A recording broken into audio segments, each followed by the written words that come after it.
মতানৈক্য এবং ব্যক্তির স্বার্থ দূরে সরিয়ে রেখে এক হয়ে দলের জন্য কাজ করতে হবে, ফের স্পষ্ট বার্তা দলের রাজ্য সভাপতি সুব্রত বক্সীর।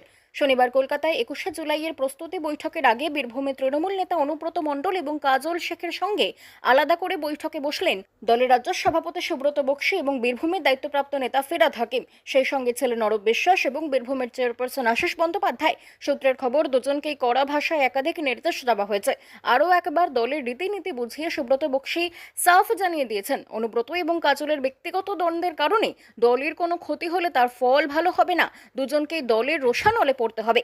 কেষ্ট অথবা কাজল কেউ যেন পরস্পরের এলাকা দখল করতে না যান, সে ব্যাপারেও কঠোর নির্দেশ দিয়েছেন দলের রাজ্য সভাপতি। বার্তা একটাই, ব্যক্তির স্বার্থের চেয়ে দলীয় স্বার্থ বড়। পাশাপাশি এদিনের বৈঠক থেকে অনুব্রতকে মাথা ঠান্ডা রেখে চলার পরামর্শও দিয়েছেন সুব্রত বক্সী। এ প্রসঙ্গে সাংবাদিকদের মুখোমুখি হয়ে ফিরহাদ জানিয়েছেন, অশালীন মন্তব্য কোনোভাবেই সমর্থন করে না দল। এই নিয়ে আগেই কড়া পদক্ষেপ করা হয়েছে। এর আগে অনিল বসু, বিনয় কোঙার বা কৈলাস বিজয়বর্গীয়রা যখন অশালীন ভাষা ব্যবহার করেন তখন তো প্রশ্ন ওঠে না। যত সব প্রশ্ন কি তৃণমূলের জন্যই? মন্ত্রী শোভনদেব চট্টোপাধ্যায় প্রসঙ্গে বলেছেন, প্রভাবশালী নেতা হওয়া সত্ত্বেও অনুব্রতকে দল 4 ঘন্টার মধ্যেই ক্ষমা চাইতে বাধ্য করেছে। তাকে নিয়ে যা সমালোচনা হয়েছে তাতেই তার যথেষ্ট শাস্তি হয়েছে। অনিল বসু যে ভাষা ব্যবহার করেছিলেন, কোনো সভ্য মানুষ কি সেটা বলতে পারেন? তার দল কি পদক্ষেপ করেছিল? কিন্তু তৃণমূল ওই ভাষা কোনোভাবেই সমর্থন করে না, সেই বিষয়ে দল সতর্ক।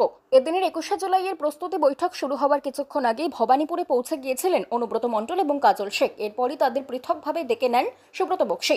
শুরু হয় রুদ্ধদ্বার বৈঠক। তৃণমূল সূত্রে খবর, অনুব্রত এবং কাজলের সঙ্গে একান্তে বেশ কিছুক্ষণ কথা বলেছেন রাজ্য সভাপতি। দুজনকে সংঘাত কমানোর বার্তা দেওয়া হয়েছে। কড়া ভাষায় বক্সী বলেছেন, তাদের পারস্পরিক বিবাদের কারণে দল কোনোভাবেই যাতে ক্ষতিগ্রস্ত না হয়। বীরভূমের সংগঠন অথবা নির্বাচনের ফলাফলে এই বিবাদের প্রভাব পড়লে দুজনকেই দলের রোষানলে পড়তে হবে। বাংলা খবর, আপনার রাজনীতি, আপনার আওয়াজ।